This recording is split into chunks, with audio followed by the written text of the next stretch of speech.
Care bill does allow for more people to have access to health care and not being turned away at emergency rooms. But I think there's a need for more education about how the policy works.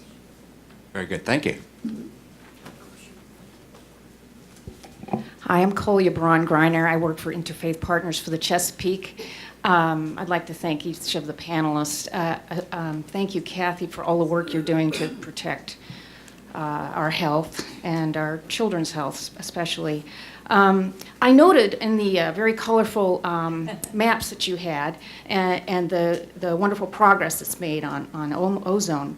But the last one, which has lots of green in the western part of Maryland, still has brown and tan around Baltimore, where Christine Keels lives. And I'm wondering, Christine, is there active organizing around these issues, around the ozone pollution that you're experiencing? And Kathy, what is being done to address the urban situation there that is still brown and tan? Thank you.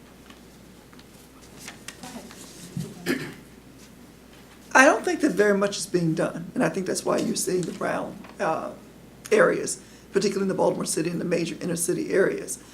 One of the problems is, of course, we have a lot of hospital industries that are burning waste, and we have a lot of other plants that are burning waste in the inner city. And in fact, near the Johns Hopkins area is one of the areas where childhood asthma is very prevalent. And so I think that there needs to be more activism in that area, more education in that area. And of course, the mayor of College Park just reminded me I need to check on policies. And I need to call my mayor and volunteer to be more actively involved. But I do think that inner cities often get overlooked for a number of reasons. And I think one of the reasons we don't look at inner cities is this kind of a melting pot.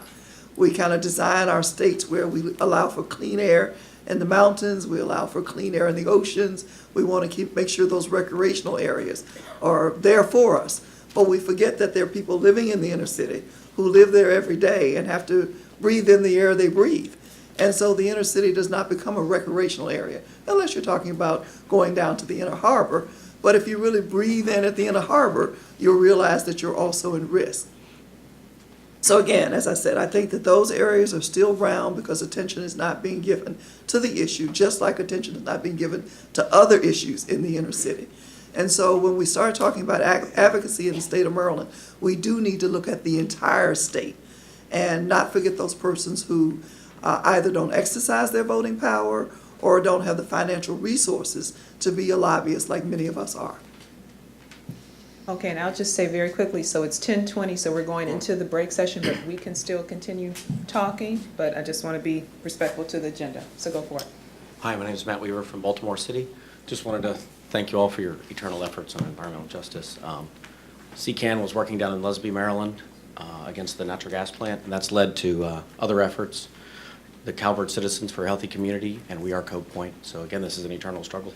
Question is, Kathy, who installs and monitors air quality equipment? There's groups like Free Your Voice working in Curtis Bay on the incinerator emissions from the department. So we have an air monitoring division in the department. We have monitors set up around the state. Obviously, they're not in every community. We can't do that. And we hear a lot from communities across the state. We'd like an air monitor in our community. We think there's a problem here. Unfortunately, our funding at this point just does not allow us to install monitoring equipment everywhere that communities would like to have it. But there is, and I'm no expert on this because this is really, I'm getting into a technical area, but there is a new generation of monitoring equipment, technology that is evolving and is becoming much more widely used. It's much less expensive and easy to use. And you know, we recognize that we need to be doing a lot more monitoring in communities around the state. I mean, we've got these non-attainment monitors, but they're located in very specific areas, approved by EPA. They cannot be moved, you know, easily. And so, you know, we are looking for funding. It's a funding issue, like everything is these days. We are looking for funding to be able to develop more of a community monitoring program that uses this new, less expensive, easier to use technology. So yes, it's definitely on our radar screen. It's a high priority for our AIR program. Hi, Rebecca Ruggles with the Maryland Environmental Health Network, and I want to thank you all for the wonderful work you're all doing. I wanted to quickly mention for Chris and anybody else here from Baltimore that Baltimore City's Office of Sustainability on December 16th from 4 to 6 p.m. is having an open meeting on clean energy, renewable energy.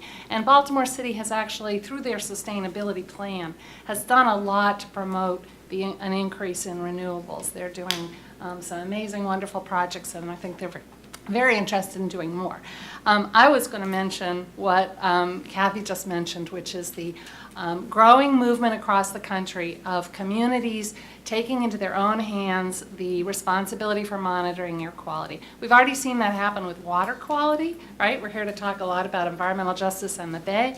Well, in the world of watershed protection, people do a lot of citizen science. They go out and monitor their streams, and they have little devices and send in the data. They send it into DNR, and then we know what's happening.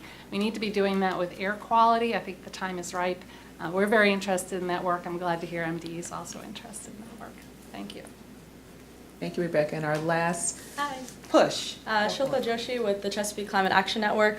First of all, I just wanted to thank the three panelists. It was a really informative presentation. And Ms. Kinsey, there was a lot of information in your presentation. I tried to take notes as best I could, but I was wondering if it would be available afterwards. Sure. If we can make it available, that would be great. I'd like to. Sure. Wonderful, great. I'd like to take a look at it. And then Mike mentioned that we should have had petitions, but they're not here right now to collect people's information on the RPS campaign. I'm sending around a notepad.